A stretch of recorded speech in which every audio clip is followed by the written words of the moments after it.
nous a rappelé hier qu'il était l'as des as, un as sans trèfle qui a piqué nos cœurs du côté de Las Vegas. Bienvenue les amis pour ce nouveau numéro des Pistonnés, un grand débrief, celui de la 21e manche du championnat du monde 2023, qui se tenait donc du coup dans le Nevada à Las Vegas. Et pour en parler, bien mes deux plus grands gamblers côté F1 qui ait jamais existé, monsieur Hamza Ramani, monsieur Brice Germain. Ça va les gars ? Ouais, t'as un mec à ta gauche qui a du jeu, puis un bluffeur quoi.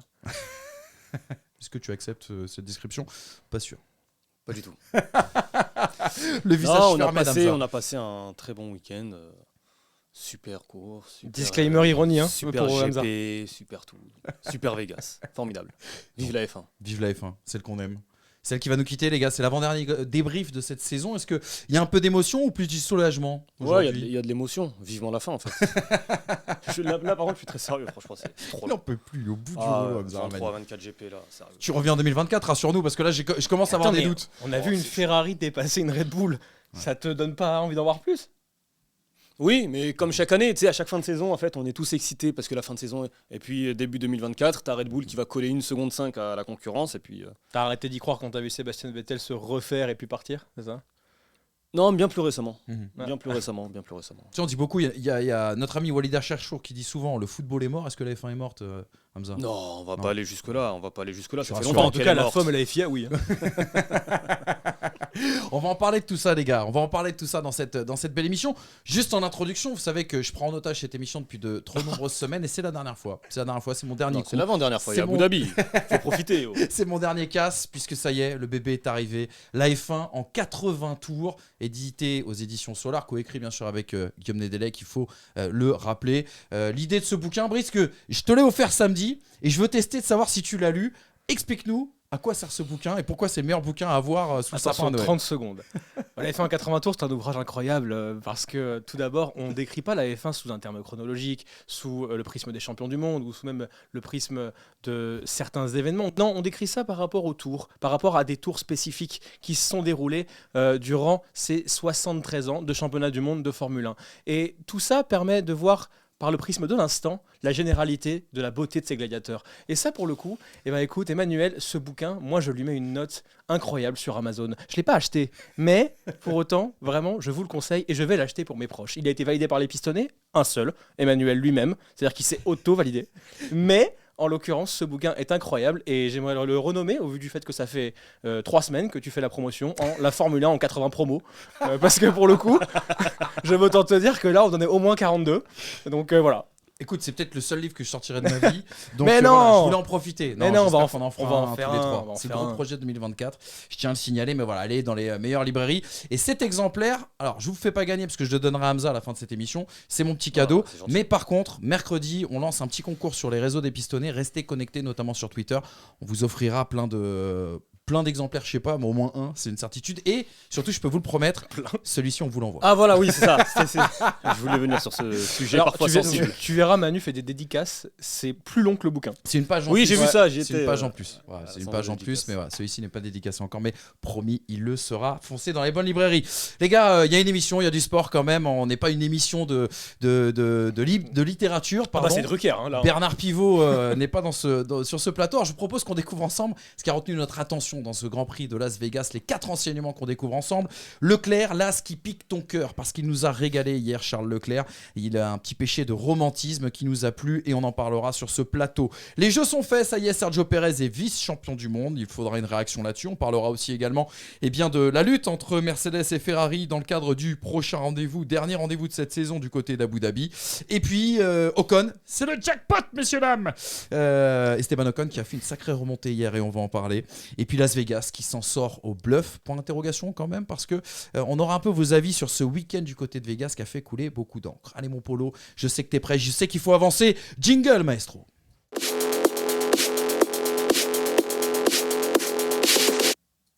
Et pour lancer ce grand débrief, les amis, on va se remémorer un petit peu le classement avec la victoire de Max Verstappen devant Charles Leclerc et Sergio Pérez de Red Bull. En tout cas, sont montés sur ce podium. On ne parlera pas de la 5e place de Lance Stroll qui a été quand même assez impressionnant. On ne parlera pas non plus de deux Williams qui ont crevé l'écran en qualification, ont été sans doute un petit peu décevantes en course hier. On regarde un petit peu les différentes stratégies. C'était la stratégie stratégie en 2 arrêts qu'il fallait privilégier en tout cas sur cette course. Et on notera bien l'exploit notamment de Lance Stroll et de Lewis Hamilton qui partaient avec uniquement des jeux de pneus rodés.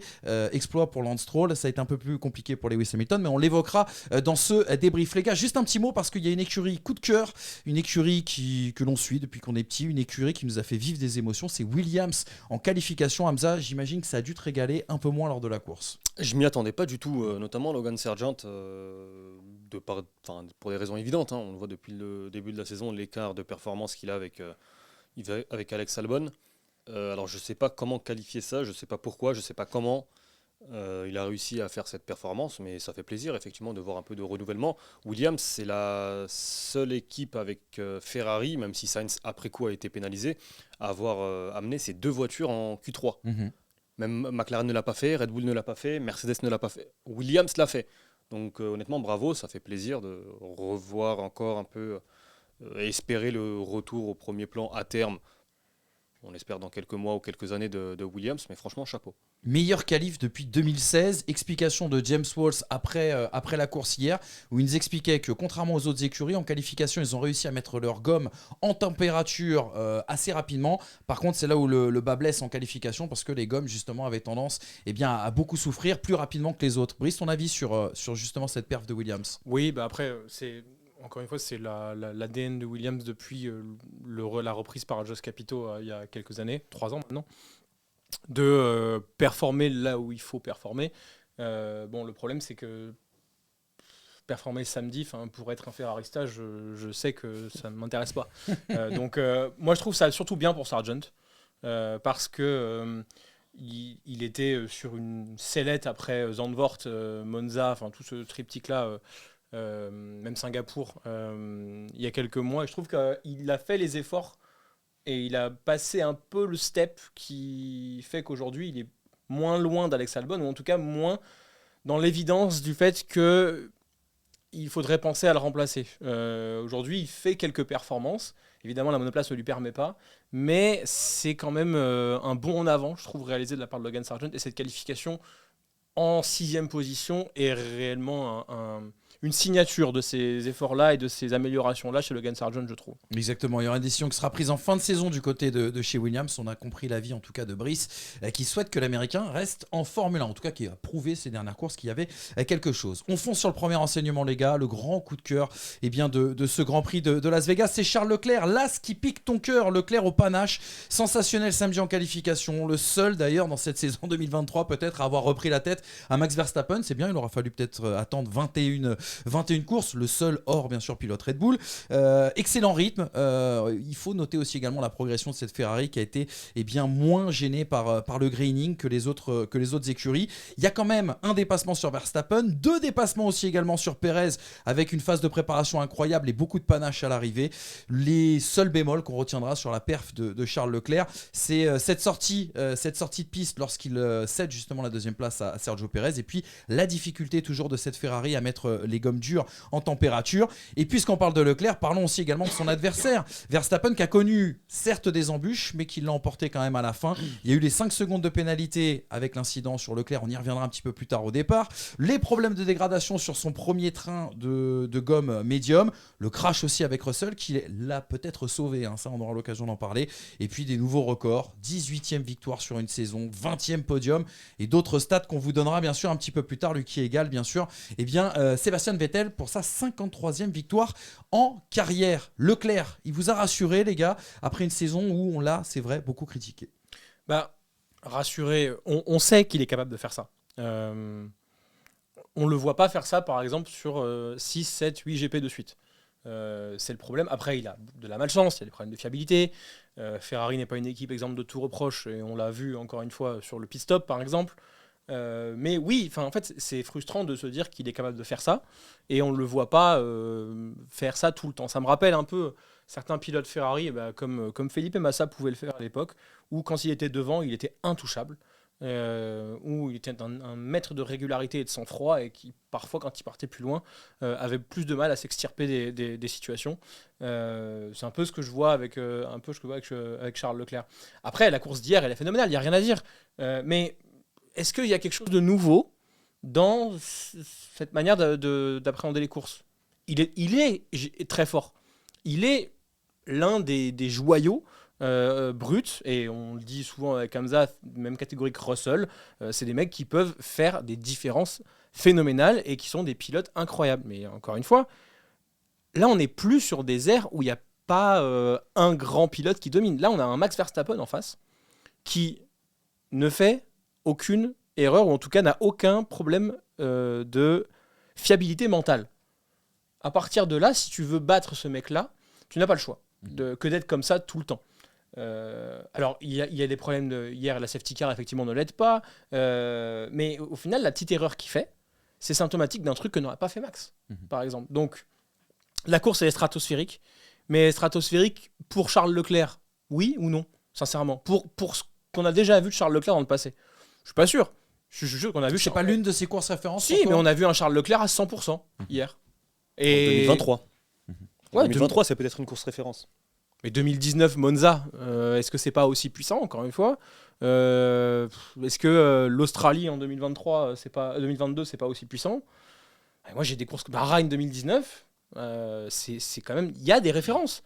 Je ne suis pas surpris de voir Charles Leclerc faire ça. En tout cas, il fait une course prodigieuse, des dépassements prodigieux. Il va faire quelque chose que personne n'a fait, justement, aller chercher Max Verstappen. J'ai pas la stat, mais est-ce que c'est pas la première fois qu'il y a un gars qui dépasse Max Verstappen hors Singapour? De mémoire. Et hors stratégie pneumatique différente. Bien sûr, non, mais en piste de mémoire, j'ai pas souvenir effectivement d'un Max qui a été dépassé. Donc non, mais je te rejoins sur ce que tu dis. Leclerc, il n'y a pas grand-chose à lui reprocher.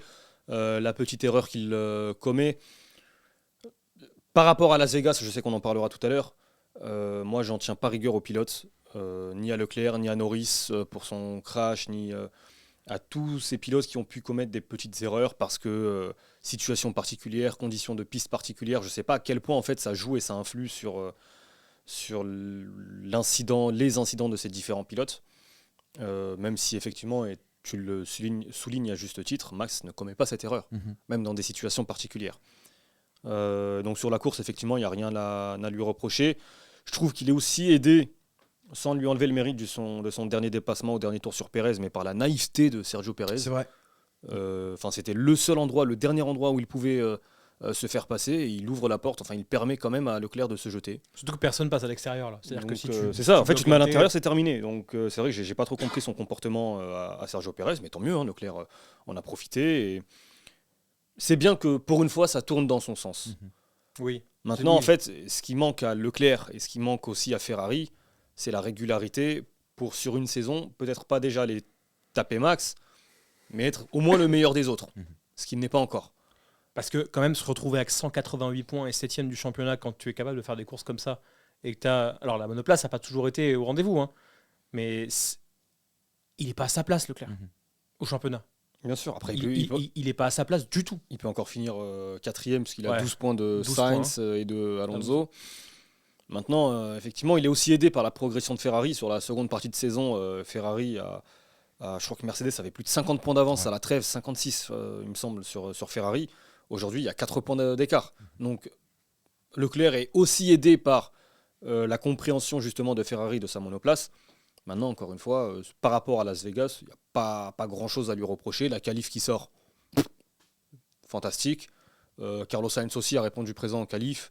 Bon, malheureusement, il a cette pénalité. Là aussi, on y reviendra plus tard. Mais après, voilà. Puis moi, j'ai essayé de mesurer en début de propos. Mais en attendant, ce qu'il fait ce week-end, c'est phénoménal. Il tire 120% de la Ferrari. Enfin, 120%. On va nous dire qu'on ne peut pas tirer 120%. Donc, il tire 100% de la Ferrari. Et puis ces stats en pôle, stats de qualif, elles montrent qu'il tire 100% de la voiture, finalement. Il a 23 pôles. 23 pôles en carrière. 23 pôles. Si la monoplace est performante en qualification, il l'utilise comme il faut. Est-ce que Charles Leclerc a les Anglais appellent ça le racecraft, c'est intelligence de course, je pense, ça doit être ça. Moins bonne qu'une vitesse sur un tour, je sais même pas. Je pense que c'est vraiment une question de monoplace. Oui, c'est la voiture. C'est vraiment une question de monoplace. Enfin, est-ce qu'on On peut parler de la maturité aussi de Charles Leclerc. Est-ce qu'il n'est pas au même stade qu'un Max Verstappen début 2019 par exemple, mais qui va aussi apprendre de cette période un petit peu compliquée. Il va falloir que sur plusieurs grands prix, je vois qu'il réagit mieux à la pression, quoi. On ne voit plus faire d'erreurs particulières. Là, il a très bien réagi à la pression, même s'il y a cette petite erreur qui rattrape. Je pense que s'il ne redépasse pas Pérez, on en reparle largement plus il tape dessus, de cette erreur-là. Parce que la deuxième place est importante, surtout dans la lutte avec Mercedes. Donc c'est quand même gros point. C'est quand même 3 points de plus. Et on va en parler de cette lutte, bien sûr, Mercedes-Ferrari dans quelques instants. Juste une question, les gars. Est-ce que, sans le crash entre Russell et Verstappen et l'intervention de la safety car, est-ce que Charles Leclerc aurait pu l'emporter ? Regardez cette déclaration notamment de Frédéric Vasseur, c'était après la course. Frédéric Vasseur qui, justement, revenait là-dessus.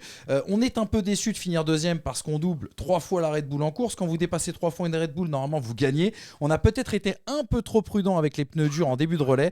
On a été conservateur. Charles était très proche de gagner. La voiture de sécurité est clairement arrivée au pire moment pour nous, mais c'est comme ça. On était en situation différente par rapport à Max, car il s'était arrêté plus tôt que nous. Donc pour lui, c'était une évidence. Réaction aussi également de Charles Leclerc au micro, bien sûr, de Canal+. Sans safety car, on était en très bonne position pour gagner. Malheureusement, tout le monde s'arrête et nous, on reste avec des pneus de 5 tours. Ça change pas mal car on chauffe les pneus, puis ils refroidissent sous safety car et c'est très difficile de les remettre en route. On a réussi, mais bon, c'était trop tard, honnêtement. Quand je vois la course, ça fait mal de finir deuxième, mais c'était une course de malade. Je suis content de ma performance et de celle de la voiture, mais c'est comme ça. Cette safety car a tout changé. On aurait parlé d'une victoire de Charles Leclerc aujourd'hui. En rythme de course, non. Elle n'a rien changé. Les Red Bull sont un dixième meilleurs que Leclerc sur toute la course. Par contre, là où ça change quelque chose, c'est la vitesse à laquelle Max Verstappen a détruit sa gomme médium. Est-ce qu'il aurait pu tenir sa gomme dure 6 tours de plus ? Ça, on n'en sait rien. Est-ce qu'il aurait accéléré son rythme comme il l'a accéléré au moment où Charles Leclerc a dépassé Pérez ?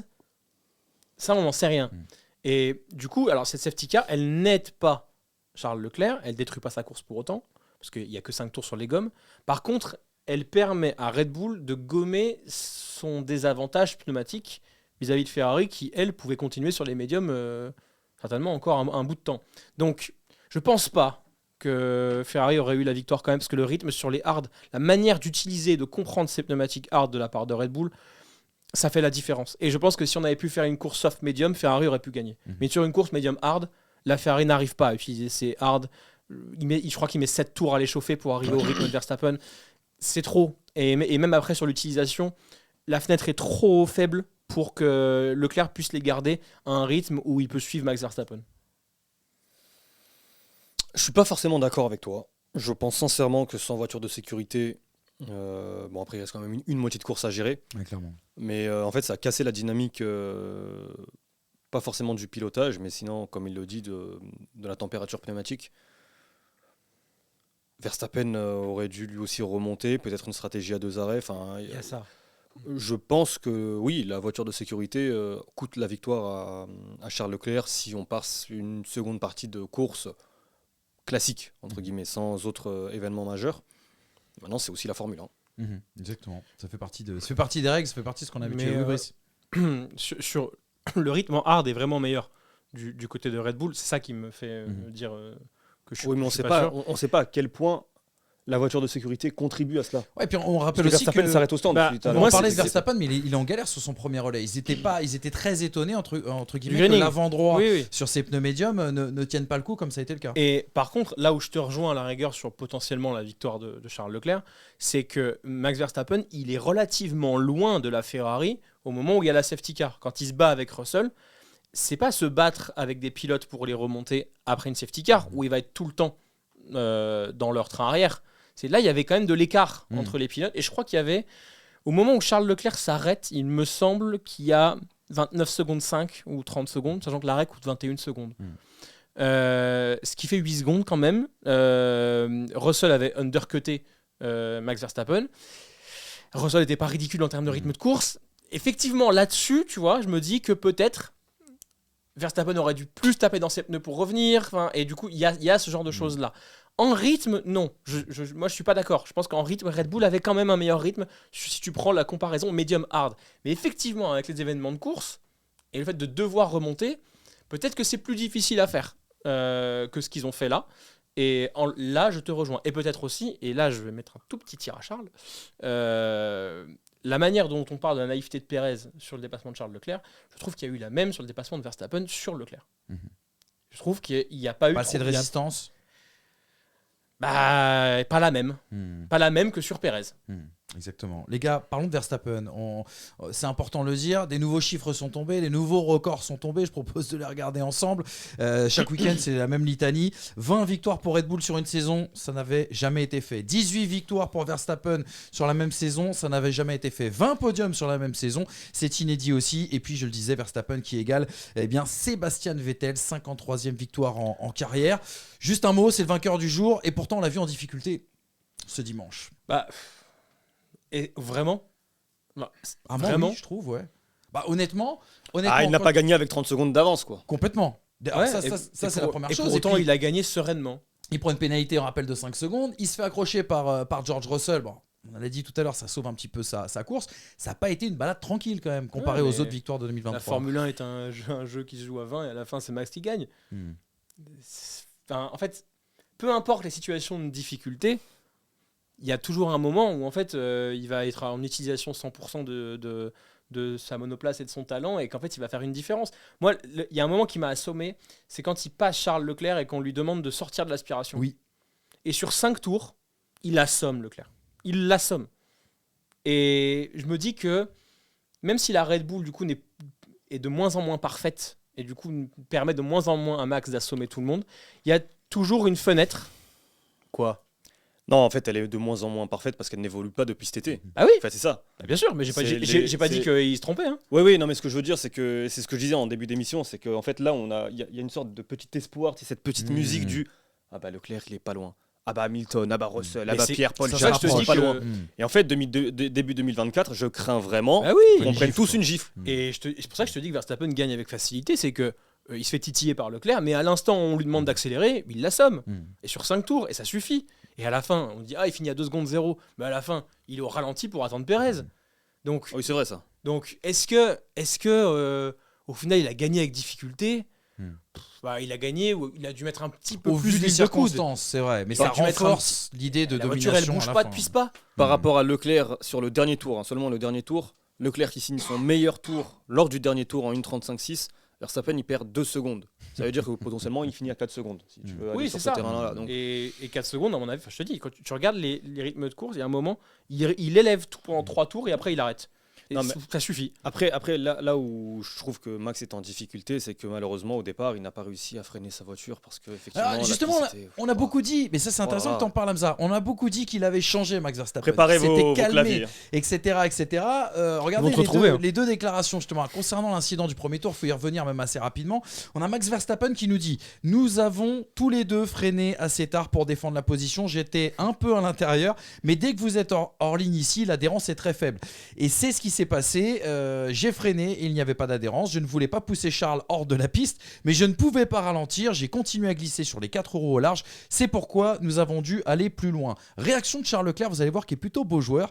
C'était toujours au micro de Canal+ cette fois-ci.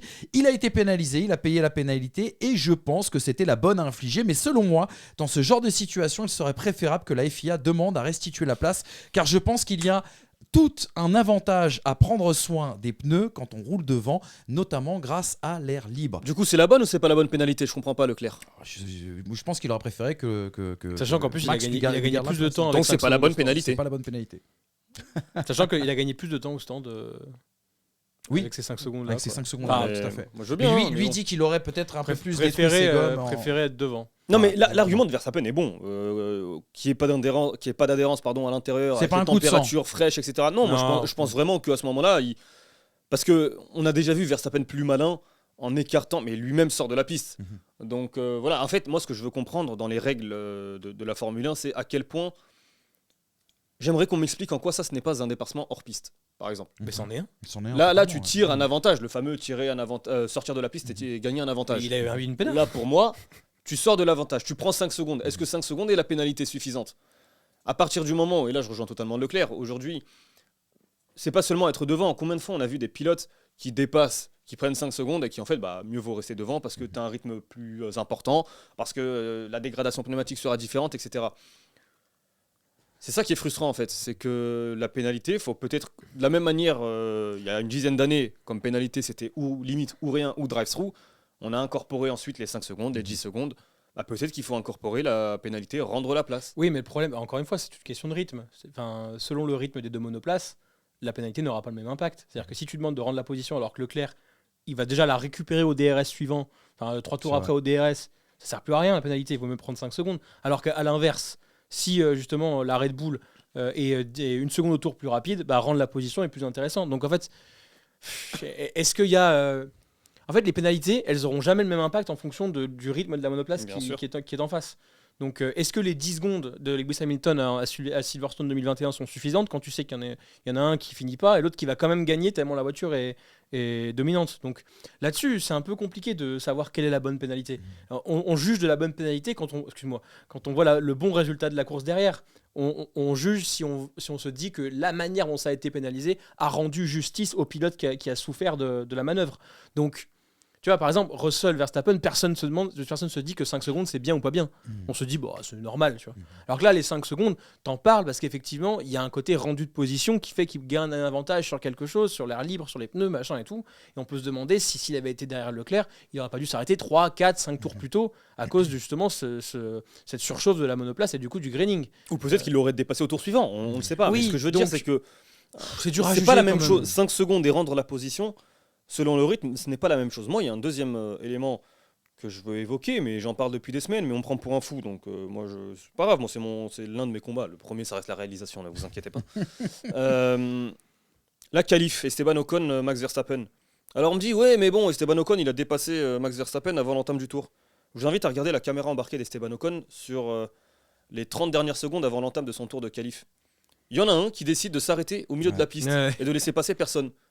Je vais pas citer la personne, parce qu'après on va dire, mais je vous laisse deviner. On sait tous de qui tu parles. Et on va en reparler bien sûr. Et il n'a pas pris de pénalité, et tout va bien, et comme d'habitude. En fait, le monsieur est roi en qualif, il fait ce qu'il veut, c'est sa piste. Et on va en parler dans le troisième enseignement qui sera bien sûr consacré à Esteban Ocon.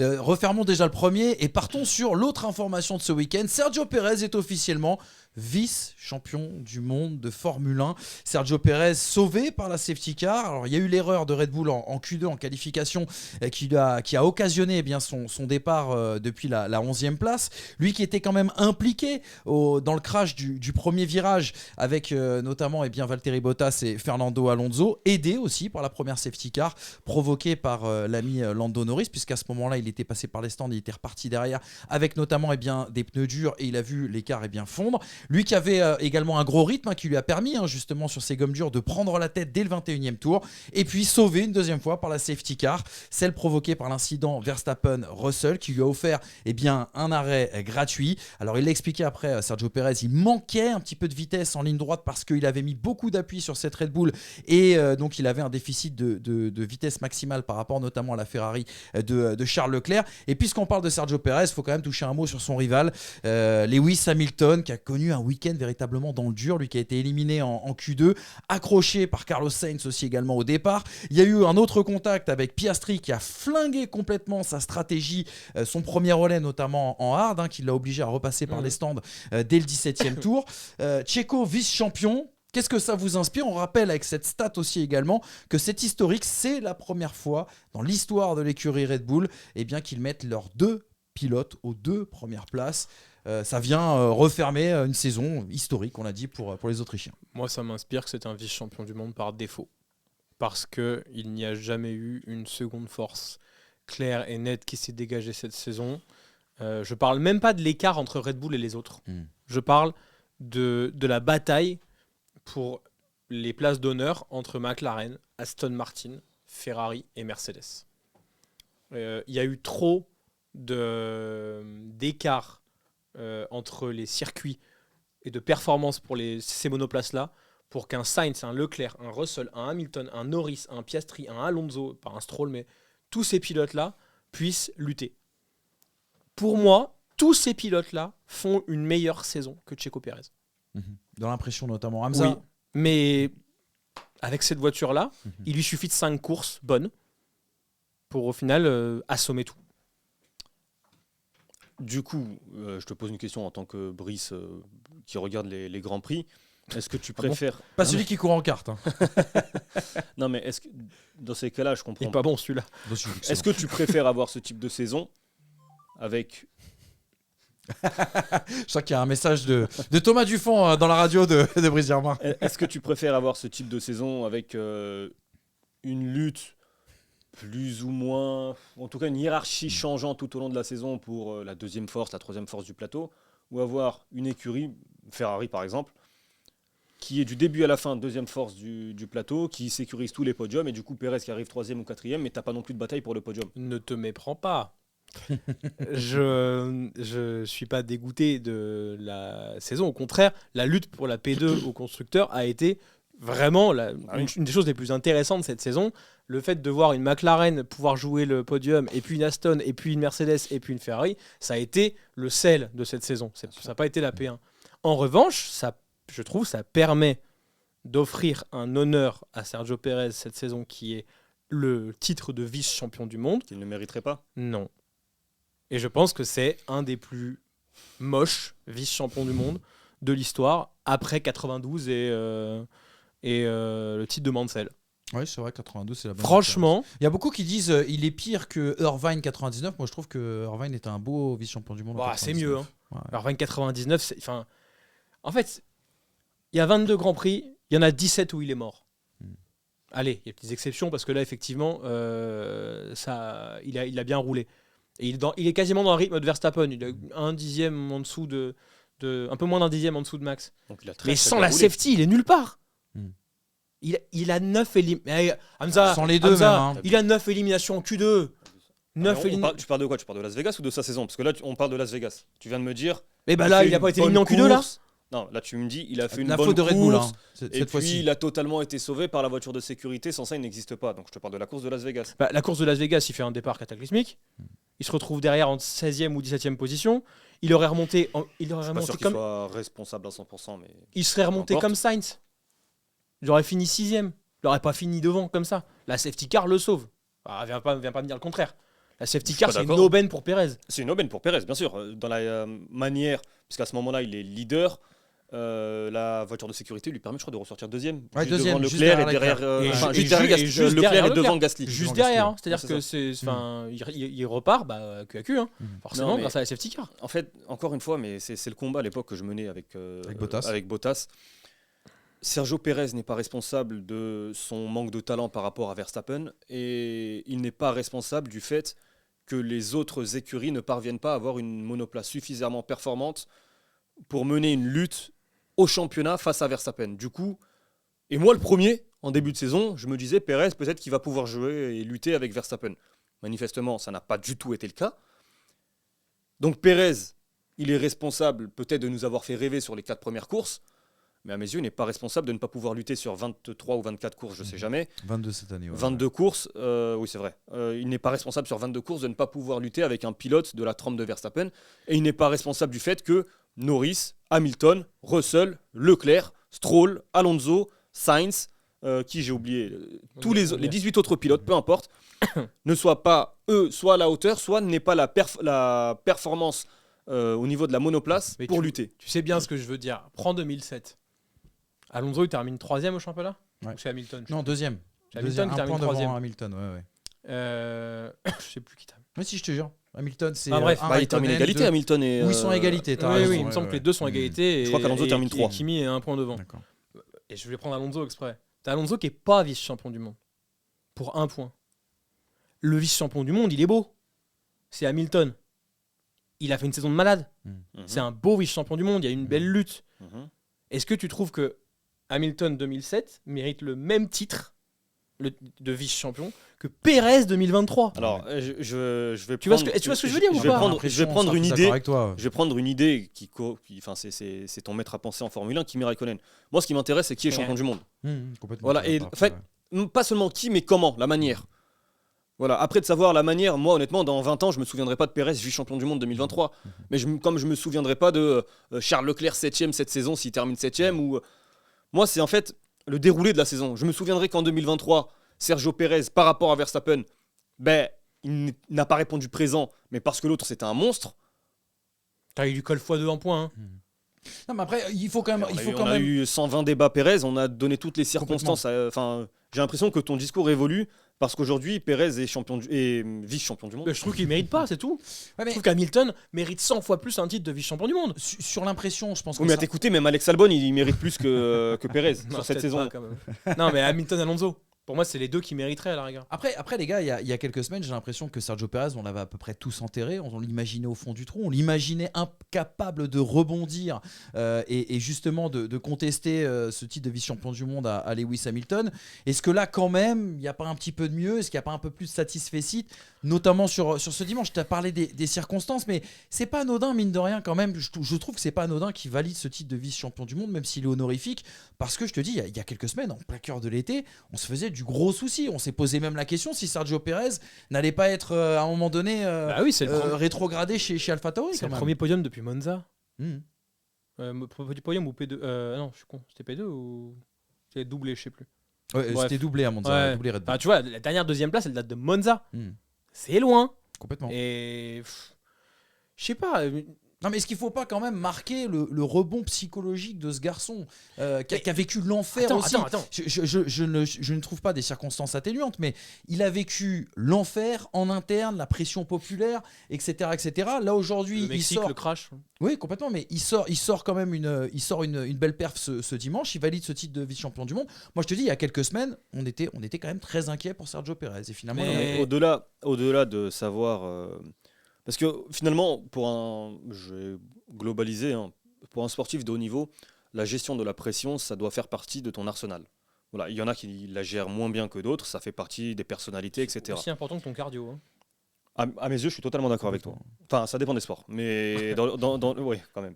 Mais dans l'idée, je vois ce que tu veux dire et je te rejoins. De la même manière, il y a les qualités techniques, les qualités physiques et effectivement l'aspect psychologique, mental, la gestion du stress, la gestion de la pression, L'intelligence des du critiques moment, extérieures, etc. Si ce n'était que ça, j'aurais un avis beaucoup plus dur sur Sergio Pérez, sur sa saison et peut-être même sur sa carrière Red Bull. Maintenant, encore une fois, quand tu démarres une saison avec une voiture qui ne te correspond plus à la fin, t'es passager. Brice, tu le dis souvent, Pérez, il est passager de sa voiture maintenant.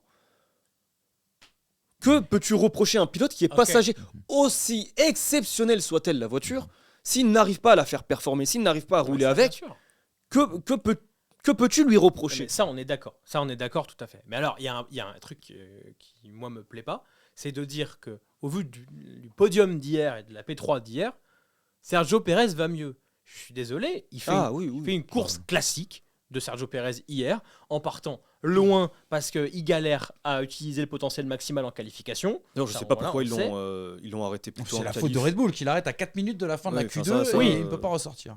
Après, ça se trouve, il a plus de train, ça va pas, il y a un truc qui va pas, on sait pas. On n'est pas dans le secret des dieux. Mais après, qu'on vienne pas me dire qu'il vient pas rachever ce titre de vice-champion du monde avec la manière, en sachant que Personne n'a dit Non, on n'a ça. pas dit ça. la safety car, Là, il est en train de la safety retourner. car, mais pas du tout. Mais pas du tout. Mais pour moi, On n'a pour pas dit moi, qu'on était impressionné par Sergio Pérez cette année. Mais Non. pour moi, il a une chance inouïe hier. Il a une chance inouïe de cette safety car. Mais sa chance, même sur la saison 2023, c'est le fait, et tu le disais au début de ton propos, c'est le fait que Aston Martin, McLaren, Ferrari et Mercedes respectivement ont lutté pour la deuxième place constructeur et donc en gros pour le troisième, quatrième, cinquième à la régulière ou En fait, peut-être même deuxième. En fait, pour lorsque Leclerc, pour Hamilton, tout ça, faire 5, 6, 7 podiums cette saison, c'est bien. Pour Pérez, ça l'est pas. C'est ça que je veux dire. On a eu le débat Pérez, les gars, tout au long de cette saison. C'était un épisode de plus dans votre série préférée. On a dit que Pérez était vice-champion du monde. On a dit que Lewis Hamilton était en galère. On est à une course, les gars, de la fin. Abu Dhabi, ce sera le week-end prochain. Est-ce que vous avez envie de faire le all-in sur Mercedes dans cette lutte pour la deuxième place au championnat du monde? On rappelle, week-end à oublier quand même pour Mercedes. Il y a les deux collisions, donc je disais tout à l'heure, qui privent Hamilton d'un podium. L'erreur de Russell, qui lui coûte encore, je vais le mettre en lettres capitales, encore un podium. Il faudra qu'on fasse à un moment donné un sujet sur George Russell aussi. Et Ferrari, donc, qui revient à 5 points à un Grand Prix de la fin. Et cette question, qui prendra la P2 du coup au championnat? Abu Dhabi, on l'a souvent dit, c'est un circuit qui scie bien aux qualités généralement de la Mercedes. Mais depuis Austin, vous l'avez précisé tout à l'heure, Ferrari semble avoir repris l'ascendant. C'est 24 points récupérés par la Scuderia par rapport aux flèches d'argent. Il y a 4 points entre Ferrari et 4, Mercedes. pas 5. 4. Ah oui, Ça 4 revient- points, ça pardon, revient oui, à t'as quatre raison. points. Oui, t'as Ouais. raison. 4 points. Comment vous voyez la suite, les gars, après le week-end quand même assez cauchemardesque? Moi, de Mercedes. j'ai envie si vous me le permettez, de poser une question, d'ouvrir même un débat. Est-ce que ça changera quelque chose à votre perception de la saison de savoir Tout à qui fait. de Mercedes ou Ferrari Vas-y, alors je t'écoute. J'ai bien envie de savoir pourquoi. Parce que d'un côté, tu vas avoir Ferrari qui, après une saison où ils auraient dû lutter pour le titre et où ils ont failli dans les hommes, dans les tactiques, la monoplace aurait peut-être évolué différemment si les hommes avaient été plus sereins également. Ça, c'est entre parenthèses. Là, on est plus sur du simple au double, on est presque sur du simple au triple. Ferrari, l'écart entre Ferrari et Red Bull. Oui, mais si Leclerc optimise davantage en début de saison, tu sais pas. Alors, regarde Braun. Les saisons sont plus longues, mais regarde Braun. Très bonne série sur Disney+, d'ailleurs. Oh, tu fais pas la pub pour le bouquin, mais par contre, tu fais la pub pour Disney+. Parce que non, je mais on suis est à la où, là solde. Oh, c'est bon, là. Je suis à la ça va. solde des grands groupes. J'ai envie d'un pass annuel Disney aussi, donc c'est pour ça. J'essaie de me vendre un peu. Ferrari, cette année, moi, s'il termine deuxième du championnat, c'est-à-dire comme l'année dernière, la manière sera tellement différente dans l'optimisation, dans la gestion, dans le calme qu'a apporté Frédéric Vasseur, que je me dirais, ok, cette saison n'est pas une saison où ils ont régressé. Mais ils ont amélioré certaines choses qui pour moi sont plus capitales que la perte de la monoplace, parce que la perte de la monoplace c'est quelque chose qui varie, alors que la confiance des hommes, la manière d'instiller quelque chose de plus frais, de plus serein de la part de Fred Vasseur, pour moi c'est plus important. Parce que quand ils auront la voiture, ils sauront s'en occuper. Donc c'est Alors- plus important qu'un classement au championnat du monde. Non, Parce mais que la saison de c'est Ferrari, pas ça elle que je te est dis. réussie. C'est qu'en fait, le fait de passer troisième au championnat marquera une régression dans les points, dans le classement, tout ça. Et Mercedes, terminer deuxième au championnat, c'est prouver que cette W14 n'est pas qu'une suite logique et désespérante de cette W13. Mhm. Et de dire que Mercedes a fait des progrès. Dans le sens où l'arrivée des pontons, je suis désolé, la saison est quand même un peu meilleure, je trouve, quand même. Mais Le on dernier peut en débattre. momentum, moi, alors, pour te répondre à ça, moi, T'es grisé par Russell. T'as la raison victoire. que le classement, c'est qu'un point de vue comptable et on regarde bien sûr l'impression. Moi, j'ai l'impression sur cette fin de saison que le momentum pour Ferrari montre qu'ils ont peut-être compris plus de choses que Mercedes sur Oui. leur propre monoplace en vue de l'année prochaine. Et s'ils venaient à valider cette deuxième place au championnat du monde, Et je Mais trouve en que fait, c'est le ça plus que dur est la le deuxième place dira. plutôt- C'est ça que la deuxième place dira pour moi. complètement. En fait, on dit la même chose, mais pour moi, deuxième ou troisième, c'est pas parce que sportivement au classement, tu auras une régression. Parce que dans ces cas-là, je peux aussi te dire, George Russell, il rate sa saison, et avec un Russell au niveau, du coup, il n'y a pas photo en c'est termes ça, de c'est- classement comptable entre les. Non, peut c'est aller pas aussi vrai. sur Regarde quel- Leclerc, il fait pas une saison au niveau à ce moment-là, tu vois. Oui, voilà, mais on peut aller sur. Mais ce que je veux dire, c'est qu'au final, même troisième, je trouve que la saison de Ferrari, en tout cas la seconde partie de saison, encore une fois, plus que la saison, c'est une histoire de dynamique. Une saison, pour moi, une saison sportive se lit surtout sur une question de dynamique.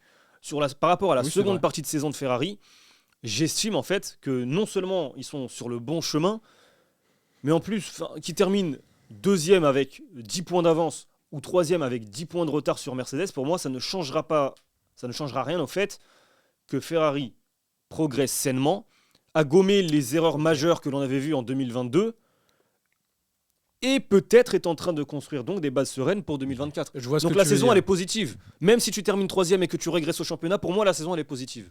Après, Dans l'optique, pardon, et je terminerai là-dessus, parce que Ferrari est en F1 pour gagner, dans l'optique d'aller chercher à terme une victoire. après, rappelle-toi quand même que les places au championnat constructeur, tu les gagnes pas pour des bananes. Hein. Oui, après est-ce que Ferrari ou Mercedes a besoin de 10, 20 ou 30 millions de plus? Non, mais c'est, c'est enfin, pas tu as sais, quoi. Non, mais après, c'est ce que tu fais payer aux sponsors, c'est ce genre de choses, c'est ton droit d'image derrière. Enfin, c'est plus compliqué que ça quand même. Enfin, il faut aller le chercher cette place de vice-champion du monde constructeur justement. Alors justement, Toto Wolff est optimiste, les gars, pour la semaine prochaine. Regardez ce qu'il a dit à Race Fan. Il dit « Nous y allons à peu près à égalité de points avec un directeur de course digne de ce nom. Tout devrait bien se passer cette Il a fois-ci. changé depuis. C'est pas digéré, hein, il est- 2021 Il a changé encore, hein. depuis décembre 2021. Ah ouais. C'est un truc de fou. hein. L'avocat du Grand Prix de Las Vegas, c'est Liberty Media. On en parlera dans le 4e Ah oui. enseignement parce qu'il nous a Il gratifié a de fait belles sa choses. Fonçons sur Esteban Ocon. Le jackpot, messieurs dames. Parce que franchement, Esteban Ocon, ce qu'il a fait ce dimanche, c'est quelque chose. Remonté de P16 à P4. Lui qui a trouvé, et vous allez le voir dans une déclaration d'accélération, les réglages parfaits. C'était lors des essais libres 2. Son dernier run de Q1 a été ruiné par Max Verstappen, ce qui l'a enfermé dans cette 17e place. Un départ d'enfer où il gagne 8 places d'entrée de jeu dès le premier tour. Peu de dégradation, une bonne mise en température aussi également de ses pneumatiques qui explique cette très très belle remontée. Et mine de rien, à l'arrivée, bien son deuxième top 5 cette saison après Monaco. Regardez ce qu'il disait, Esteban Ocon, pour mieux qu'on comprenne cette performance incroyable de la part d'Alpine. Depuis les essais libres 2, on a bien compris comment éviter de dégrader les pneus avant. On a réussi à mettre ça en pratique pour la course et on avait des pneus plus frais et plus neufs que tout le monde. Certains se sont écroulés, pas nous, et ça a été notre force. On a été très fort en qualif et en course sur la gestion des pneus pour les mettre en température et les tenir. C'est ce qui a fait la différence. Et puis, tout s'est aligné pour nous. Esteban Ocon, là, c'est un gros coup de cœur aussi également dans ce Grand Prix de Las Vegas. Ouais. Surtout vu comment... Alors ça, c'est va être ma petite bataille personnelle. Surtout vu comment le monde lui crache dessus, en fait. Fou, ça. Il est presque aussi impopulaire que son pote Lance Stroll. Mais c'est délirant. C'est délirant. Le monde lui crache dessus. Tout le monde dit qu'il est nul, qu'il est naze, qu'il est cringe, tout ce que tu veux. Et à la fin, je suis désolé, mais moi, il m'impressionne en piste. Il a quand même 8 abandons cette saison, 8 ou 9, je sais plus, dû à des problèmes mécaniques. Il me semble pas que ce soit du crash. Il y a eu du crash il y a eu crash en à Australie aussi, et Budapest. Ouais, t'as raison. Mais enfin, 3 quarts du temps, c'est quand même un problème de fiabilité. Le premier relais, je suis désolé, il est stratosphérique d'Esteban Ocon. Le départ est excellentissime. Le premier relais, il trouve des opportunités de dépassement à des endroits où je trouve qu'il montre la voie, exactement comme on peut à chaque fois louer Fernando Alonso pour ce genre de truc. Bah là, Esteban Ocon, chapeau. Après, effectivement, il y a cet avantage qui est créé par la safety car qui l'aide. Comme Sergio Perez du coup, sauf que c'est à bien moindre échelle pour Esteban Ocon, et qui l'aide justement, contrairement à Pierre Gasly, à lui garder un peu ses gommes. Par contre, il y a ce petit bémol de cette interférence dans la radio, quoi. Ah.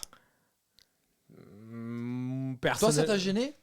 Moi, non. Je vais pas te mentir, je ne comprends pas pourquoi Alpine donne cette consigne-là, sachant que Gasly, on sait, va être en galère avec le graining. Il l'a vu dès la mi-course et qu'on sait qu'Ocon a trouvé quelque chose sur ses pneus. On en parlera la plus consigne, tard. Je la comprends pas. On en parlera mercredi. Complètement. Mais c'est pas de bon augure.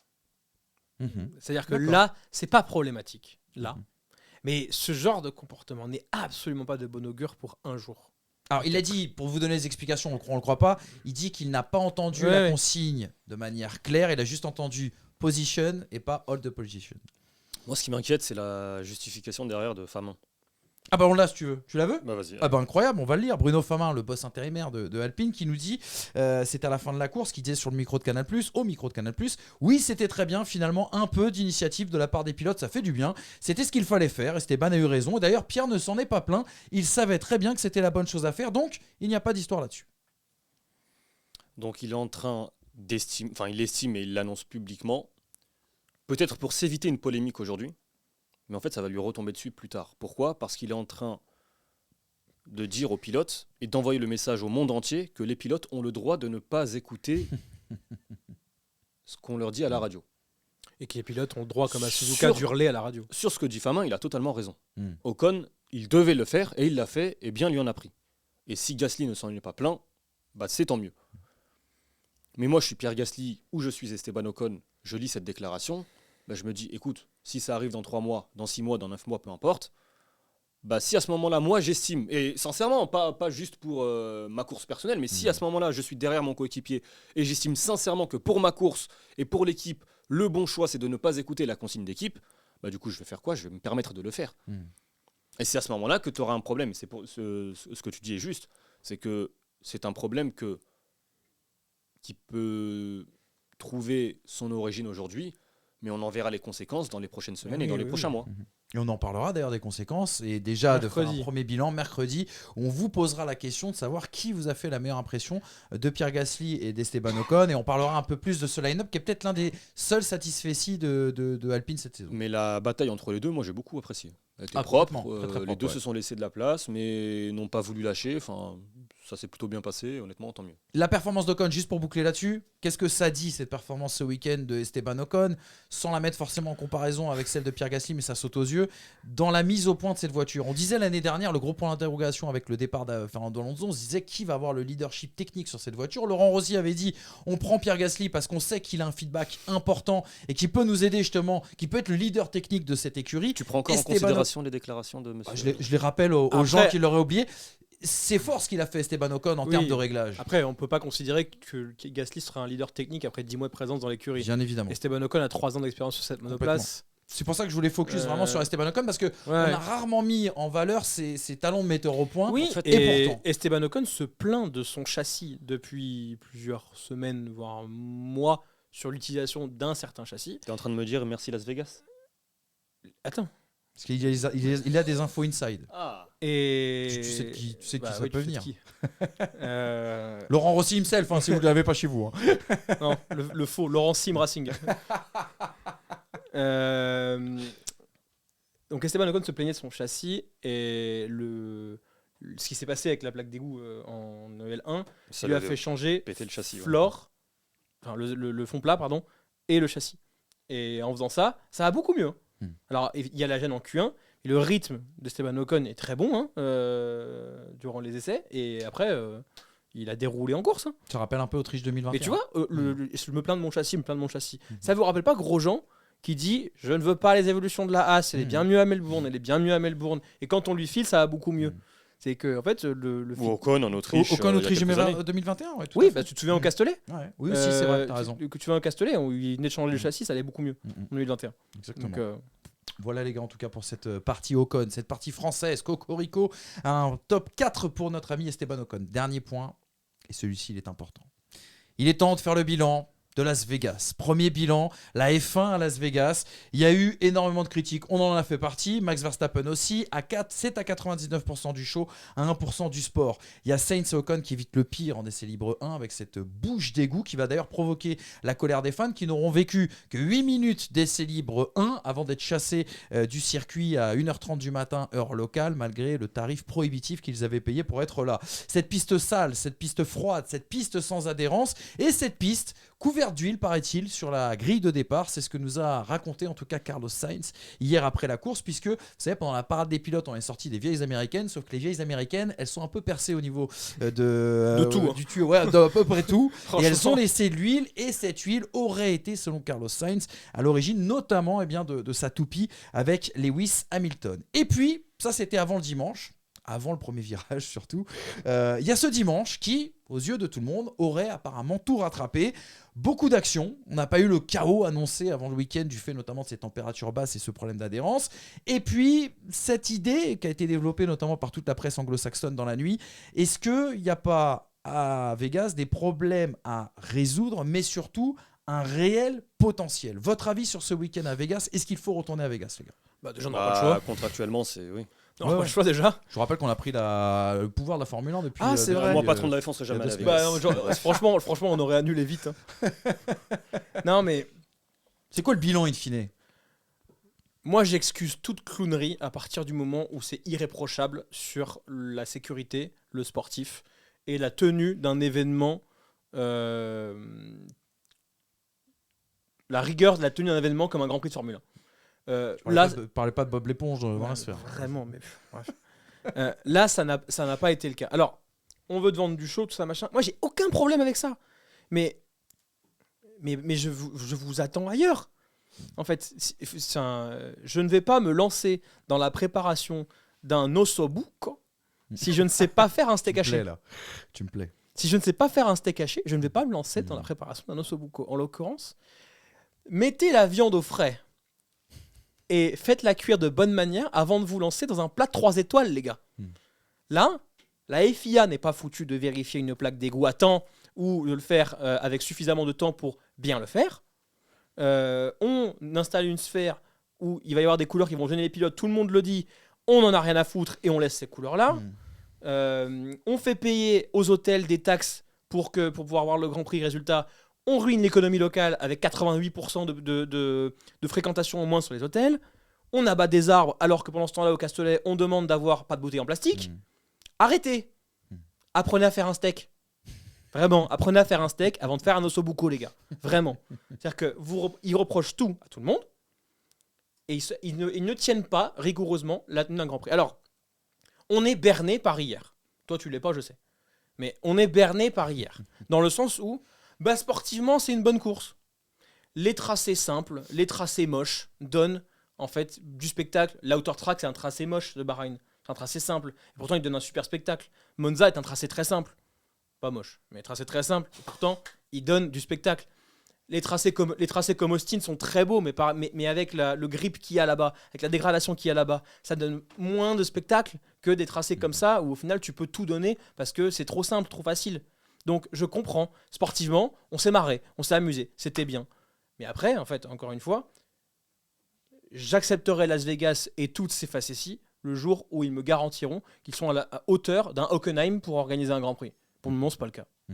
Avant d'avoir ta réponse, Hamza, je propose qu'on donne aussi également la parole à ceux qui défendent aujourd'hui ce Grand Prix. C'est toujours important de le faire avant qu'Hamza prenne la parole. Comme ça, voilà, vous avez tous les avis qu'il faut. On commence avec Lewis Hamilton, qui est l'autre avocat du Grand Prix de Las Vegas. Je vous ai évité Toto Wolff, qui nous a gratifié vendredi de très belles choses. Lewis qui nous dit « Je suis heureux que la course ait été passionnante. Je ne m'attendais pas à ce que la piste soit aussi bien. C'était comme Bakou, mais en mieux. Il y a eu beaucoup de batailles et d'opportunités de dépassement, mais tous ceux qui étaient si négatifs à propos de la course et qui disaient que tout n'était que spectacle, eh bien voilà, ça leur a donné tort. » Réaction aussi également de Christian Horner, qui pense d'ailleurs que Max Verstappen a changé d'avis sur Vegas. C'était une superbe course, passionnante. Vous avez de bonnes lignes droites, de bonnes zones de freinage et aucune adhérence, donc délicate pour les pilotes. Cela a offert un excellent Grand Prix et les vitesses ici sont folles. Le tracé du circuit est très satisfaisant pour une course, mais même si ce n'était pas le plus difficile en termes de pilotage, la surface est également très glissante. Vous avez vu des pilotes vraiment travailler au volant aujourd'hui. La réponse d'Hamza Rahmani à ces deux pontes de la Formule 1 que sont Lewis Hamilton et Christian Horner. Je ne sais pas si c'est de l'hypocrisie ou s'ils pensent vraiment ce qu'ils disent. Je vais d'abord revenir sur dimanche, le plus frais, la course. J'aimerais savoir à quel point la course elle a été spectaculaire à cause du tracé, ou parce qu'il y a eu des crashs, ou parce qu'il y a eu des voitures de sécurité, et ou parce que la course du coup a été relancée à de multiples reprises. C'est l'adhérence. Sachant que l'adhérence n'y était pas, c'est comme si il pleuvait ailleurs. L'adhérence.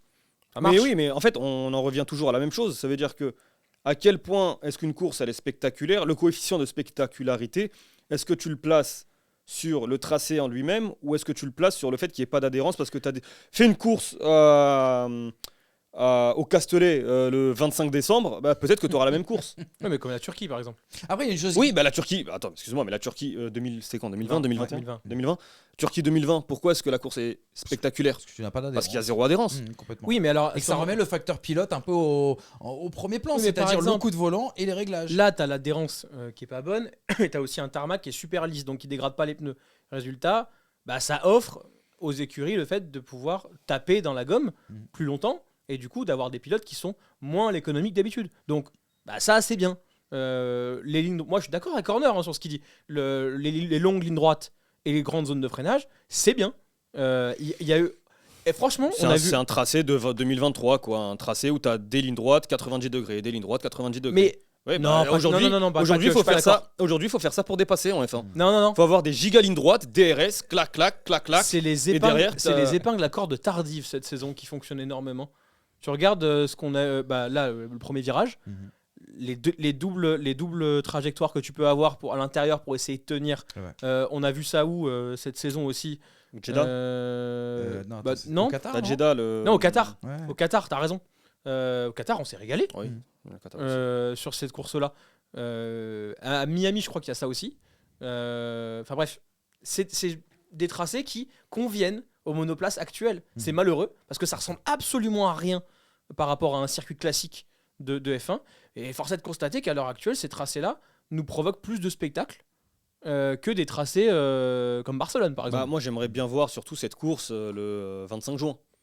Tu vois, où tu n'auras pas de problème d'adhérence ou moins de problèmes d'adhérence, Si. où tu n'auras pas de problème donc de météo, où De toute façon, ils ont dit avant la course, on n'avait pas anticipé qu'il faisait froid à Las Vegas Dans au le mois de désert. novembre. Surtout la nuit, il fait très froid dans le Oui, désert. surtout la nuit. Du coup, j'ai regardé le calendrier en 2024 et ouf, heureusement, c'est au mois de décembre. Mais bon, ça, c'est un autre. Mais peut-être 2 jours. Oui, Non, peut-être je 2 jours. crois Oui, bien sûr. Aucun intérêt. Maintenant, une fois que l'on parle du spectacle, parce que j'ai dit ce que j'avais à dire, moi, encore une fois, j'ai envie de revoir plusieurs courses pour voir à quel point est-ce que le fait qu'il y ait des crashs, Norris qui se plante tout seul, Leclerc qui sort. Norris sur une bosse, hein. Norris Oui, qui a- sur une bosse. voilà. Mais moi, j'aime bien ces tracés. J'ai toujours dit, Monaco, la sortie du tunnel, quand on a supprimé la bosse pour resurfacer, moi, j'aime bien les pistes avec du caractère. Maintenant, il y a caractère. Et puis, il faut quand même que les pilotes se sentent bien, que l'adhérence soit présente, parce qu'effectivement, piste caractérielle avec zéro adhérence, ça peut devenir dangereux pour les pilotes. Et quand tu vois que Lando Norris derrière est hospitalisé, Complètement. à titre de précaution, mais Bien qui sûr. sort un peu tremblotant, etc. Gros vie, ouais. Bon, Dieu merci, il n'y a pas eu plus grave. Mais voilà, donc ça, c'est pour le dimanche. Et puis ensuite, pour le vendredi, t'as tout dit sur les histoires de réservation, les prix qui ont été divisés par 2 ou par 3 selon les catégories, les prix pour le GP à Las Vegas. Ça restait hors de prix. Entre il y a un mois et une semaine avant, étonnant que des gens je sais pas, je pensais que les nouveaux fans du coup étaient, enfin bref, les nouveaux fans étaient riches et que du coup à ce moment-là, quand tu vas à Las J'ai le Vegas, stade ce pour serait toi. plein à craquer, etc. Moi j'ai vu une image en qualif sur le premier secteur, une image qui n'a évidemment pas été montrée par la réalisation, hein, évidemment. 90% d'une tribune était vide en qualif. Et pendant le L2. En qualif, donc au moment où sportivement il y a deux. Voilà, moi je veux bien qu'on me dise Las Vegas c'est génial, le show à l'américaine. Alors ça, il y en a qui vont aimer, il y en a qui vont pas aimer. Moi perso, je trouve ça ridicule quand Sergio Pérez il est appelé, qu'il sait pas quoi faire. Enfin, perso, moi, je trouve ça ridicule. Mais bon, à la limite ça, s'il faut faire des concessions, faisons des concessions. S'il faut que les pilotes aillent faire 3 km pour aller à l'hôtel, faire les ITV et puis revenir pour le podium, alléluia. Si ça s'appelait, c'est ce que veut la Formule 1 aujourd'hui. Maintenant, encore une fois, il y a le spectacle et puis il y a le sportif. Et je trouve que lorsque l'on priorise le spectacle plutôt que le sportif, c'est un danger à court, à moyen et à long terme pour le sport qu'est la Formule 1. Juste dernière chose pour compléter ce que tu dis. Les écuries ont acheté des hospitalités à la FOM, puisque la FOM est le promoteur. Et ils en ont vendu à peu près 5%. Tellement c'est bon cher. Ah bon, c'est dommage. Je pensais que les gens riches du coup répondraient présent à Las Vegas. Non, c'est trop cher pour les riches. Et l'écurie dont tu parles en plus, Alfa c'était celle Romeo. qui nous disait qu'au Castellet, on pouvait pas faire de business à la différence des nouvelles destinations, notamment aux États-Unis. Allez, Karma. 0 rouge dans les comptes. Et puis voilà, maintenant vous réfléchirez à 2 fois. Exactement. Juste on parle beaucoup de Liberty Media de la Formula One. La FIA non plus n'est pas toute blanche sur ce qui s'est passé, notamment en essai Vendredi libre. surtout. mais Et sur évidemment. l'homologation qui arrive tard et sur ces. Et sur ce puis, genre de le choses. fait qu'on te dise, les spectateurs, vous avez payé X dollars, Complètement. des centaines ou des milliers de dollars pour assister aux séances d'essai, mais $200 de bon d'achat. pas de. Voilà, non mais attends, mais ça c'est fou. C'est-à-dire 200 qu'il n'y a, dollars de bon il y a pas de d'achat. remboursement, mais tenez $200 de bon d'achat, voilà. Allez acheter vos bêtises, vos goodies, vos casquettes. Tu peux même pas, ça coûte plus cher à Vegas les goodies. Hein, Plein vraiment. de collectifs d'ailleurs Ouais. de ces C'est mérité. spectateurs. Non mais sérieux. mais- Et on rappellera aussi également que les riverains sont vraiment pas heureux de cette destination. Quid quand même de l'avenir de Las Vegas et de savoir si les gens vont aller à Las J'ai Vegas pour aller voir la F1. beaucoup apprécié la prise de parole de Max Verstappen. Ouais, pareil. Ah, complètement. Beaucoup. Je trouve que c'était un sans faute du début à la fin. Enfin, du Parce qu'il a jeudi remis une couche hier, hein. au samedi et dimanche un peu, mais après il a gagné. Mais En média day, là, les 2 minutes 30 ouais, qu'il fait. franchement, extraordinaire. sans faute. Et juste un dernier point, parce que ça va aussi avec le spectacle, même si c'est plutôt sur la réalisation, je vais faire très court. Ce week-end, il y avait une autre course emblématique cette Oui, fois du sport Macao. automobile, c'est Macao. Je vous invite à regarder toute la course de Macao, vous verrez qu'il n'y a pas une seule image, et évidemment que j'ai fait attention, il n'y a pas une seule image hors piste, hors sportif. Alors il y a un manque de caméra, ce qui fait qu'on n'a pas Oui, vu c'est pas les des mêmes moyens. crashs, etc.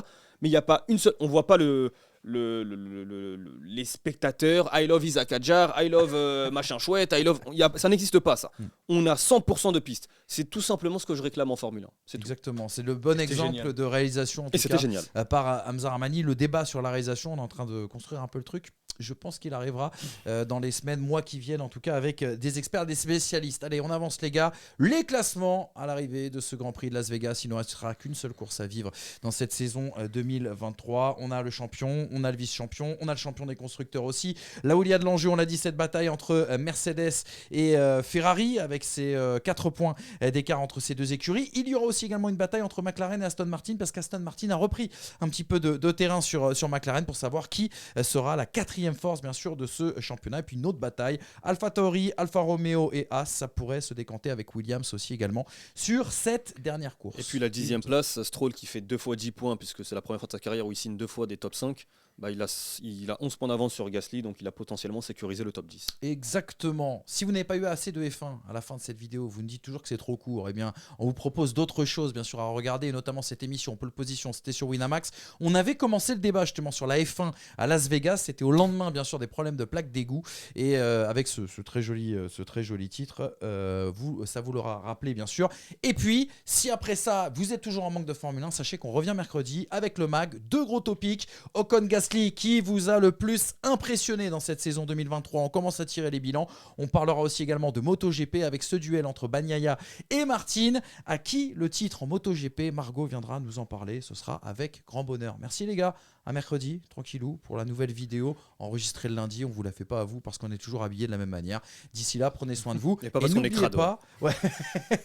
Moi, je serai habillé pareil que mercredi. la bonne nouvelle de la semaine dernière, en plus, bien sûr, que la sortie de cet excellent bouquin, Formule 1 on va en arrêter 200 d'en promos. parler, c'est que surtout nos émissions sont de retour en podcast. Et Ah ça, c'est quand même assez excellent. Donc foncez. Si vous voulez pas voir nos têtes, nos voix sont tout aussi Ça, on agréables. peut le comprendre. Bonne journée les amis.